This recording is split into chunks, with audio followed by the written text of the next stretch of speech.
jedina. Dugo, dugo ne vidjeh te ja, kad si otišla. Na srcu mi želja zaspala.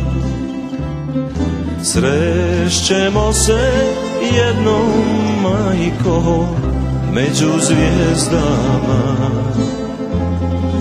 Ti si za mene jedina. Srećemo se jednom, majko, među zvijezdama. Ti si za mene jedina.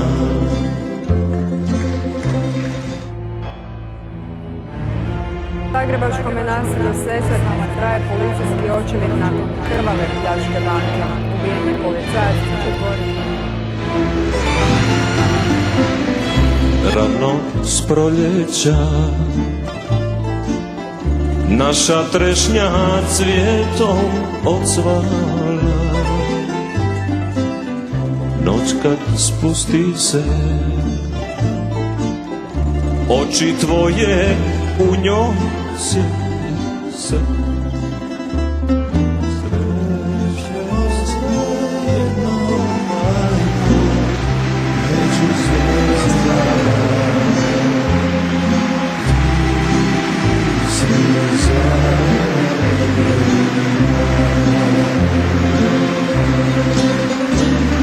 Srećemo se jednom, majko, među zvijezdama. Ti si za mene jedina. Ja ne tugujem, tamo gdje si znam da dobro je. Ipak teško je tvoja ruka.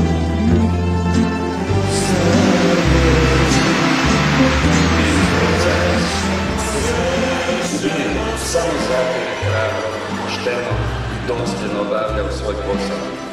Baš onako kako to opisuje zakon o policiji, kako to traži etički kodeks policije, tako i sebi.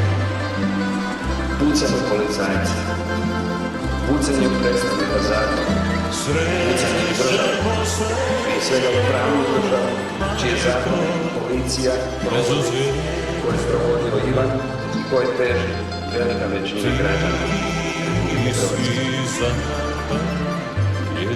Dakle, kao inače u životu, kao što je to bilo u Domovinskom ratu, u prve redove najbolji i najčešći